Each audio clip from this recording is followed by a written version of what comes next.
Greetings, friends, and welcome to the 3-Minute Horror Show. My name is Ben, and I will be your host on this journey. I've been reviewing movies for quite some time, and I decided to start making these short videos in hopes that I can either turn you on to something new that you haven't seen before, or maybe warn you against watching something that you shouldn't. I watch the bad movies so that you don't have to. You're welcome.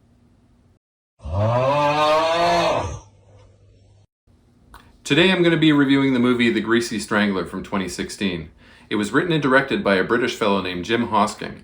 I love this movie. Wow. And Hosking is also responsible for another movie that I love called An Evening with Beverly Loughlin. It's not a horror movie, and I will be reviewing it when I start doing my non-horror review series.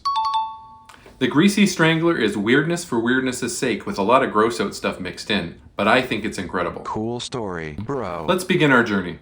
Woof. Big Ronnie is an older man who loves grease. He wants things the greasier the better. Everything. Hot dogs? Extra grease.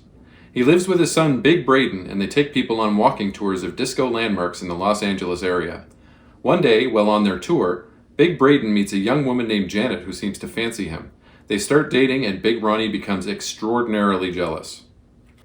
Michael St. Michaels, the guy that plays Big Ronnie, should be a huge star right now. The fact that he isn't more well known is a travesty. We see a lot of both men in their tighty whities throughout this movie, and you see Big Ronnie's butt a few times too. Be aware. Ooh la la. Big Ronnie is a smoothie with the ladies. Dad, you're a smoothie! He's also a bit of a bullshit artist. Bullshit artist. He decides that he's jealous of his son's new romance with Janet, and he is going to steal this hootie-tootie disco cutie for himself. Tootie tootie disco cutie. That strains the father and son's relationship to the breaking point. While all of this is happening, a greasy, strangling monster is prowling the streets looking for victims, and after the strangler is done strangling, it walks through a local car wash run by a blind man, and turns back into Big Ronnie. This movie is extremely my shit. It's absurdist comedy presented in the vein of Tim and Eric, Napoleon Dynamite, or Freddy Got Fingered. It's both horrific and grotesque, but at the same time it's presented in a comical and innocent manner. Big Ronnie is successful in his endeavors, and he manages to break Big Braden and Janet up, at least for a little while. Big Braden professes his love to Janet, and they decide to get married. Problem though, Big Ronnie was hiding under the bed, and he greases up and drags Janet away. Will this be the end of her?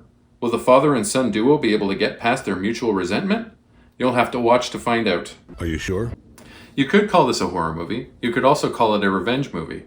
I really wouldn't call it either, though. I'd call it a dark comedy about a father and son mending a relationship that they never realized was broken in the first place.